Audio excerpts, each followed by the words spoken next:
Mr. Iqbal, ang latest against you is that you have been using an alias. Kailan ba kayo nag-umpisang gumamit ng alias? At bakit? That was in 1975. Bakit kayo nag-choose ng alias? Anong purpose? For security reasons, because pag umpisa ng isang revolutionary struggle, kailangan talaga mayroon secrecy. Dahil pag nalaman yung nag-organize ka ng revolutionary struggle, it might be nip in the bud.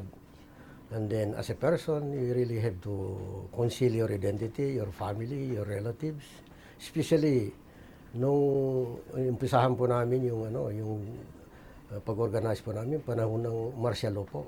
But it is no longer martial law. Yung Bangsamoro Basic Law nasa Congress pa po, hindi pa po normal. But sinasabi namin, pag everything is normal, we will have a full disclosure kung anong identity namin. Sa ngayon, pag ilantad po namin yung lahat ng sikreto po namin, meron din mga tao na ayaw ng kapayapaan at gagamitin yun, hahalungkatin.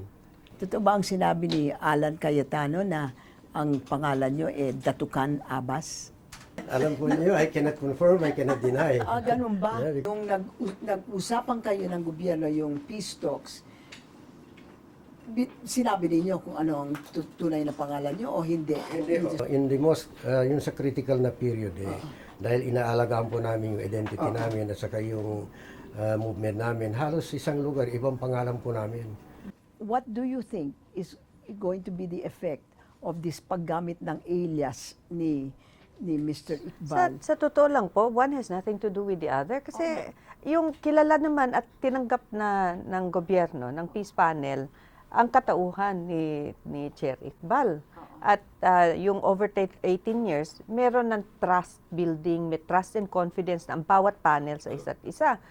Di ba nga, noong 2008, pumutok na naman yung peace process, nagkaroon ng great deal of mistrust, naibalik na naman natin ngayon. So anong pakialam nung pangalan ng isang bulaklak, ng rose, doon sa BBL? Kaya lang, kung gusto nating gamitin at meron tayong ibang agenda, kahit na ano pwedeng gamitin. The other question is, are you a Malaysian passport holder?